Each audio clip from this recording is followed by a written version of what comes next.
welcome back to Young Adults Home Groups. Good to see you all again. Got a couple announcements before we get started. Looking at my phone here. Let me give you the rundown for the next few weeks. It's going to be a little different for the next few weeks for young adults. We will be next Monday normal, back in large group, Monday, May 17th. The following Monday, when we would normally be at home groups, we're going to have another large group on the 24th of May. A bunch of us are going to the pastors' conference. Just felt like probably easier just to bring everyone together. We'll have it at church like normal. And so that'll be a large group meeting on May 24th. Then May 29th, so that's 3 Saturdays from now, May 29th, we have a day that we're planning at a farm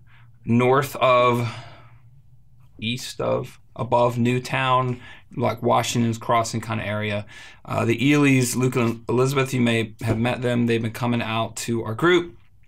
Definitely meet them if you haven't, but their family has graciously opened their farm up for that Saturday evening. And so we're just going to invite everyone from the Young Adults Fellowship, and we're going to have a farm hangout and fellowship there on that Saturday night evening of Memorial Day weekend. And then Monday the 31st, which is Memorial Day, we will not have Young Adults. We'll be off that day. We'll have it, that Saturday instead. And then June 7th, we'll be back on our regular schedule. First Monday in June will be a home group meeting. So that's what we're doing for the next few Mondays coming up.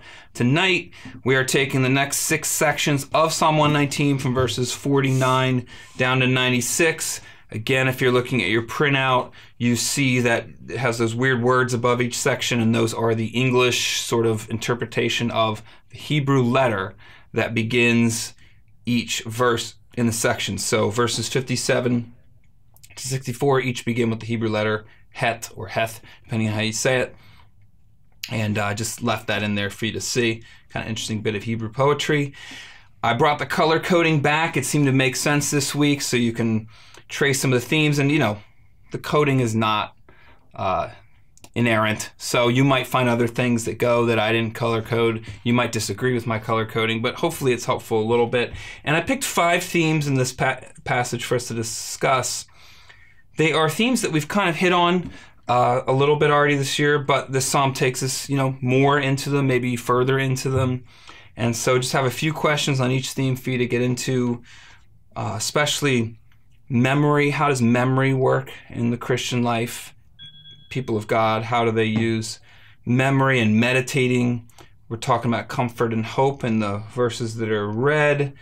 Again, about a lot in the Psalms about being taught, what it means to be a person in the posture of being taught. And that's really relevant for a Christian because disciple means a learner, one who is learning from a teacher, a master. So when you read about being taught in the Psalms, it really has relevance for the Christian life because we are those who are hopefully being taught by Christ. And then persecution and affliction as the 2 final themes, a lot of trouble that these psalmists experience. And I ask a question here, I hope it makes sense. What kind of life does this person lead? I think it's cool to take a step back and just think, holistically.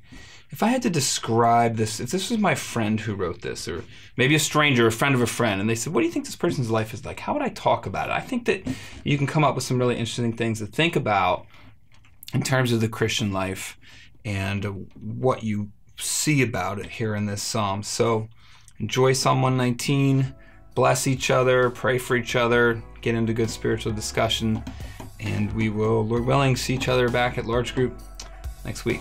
See you guys.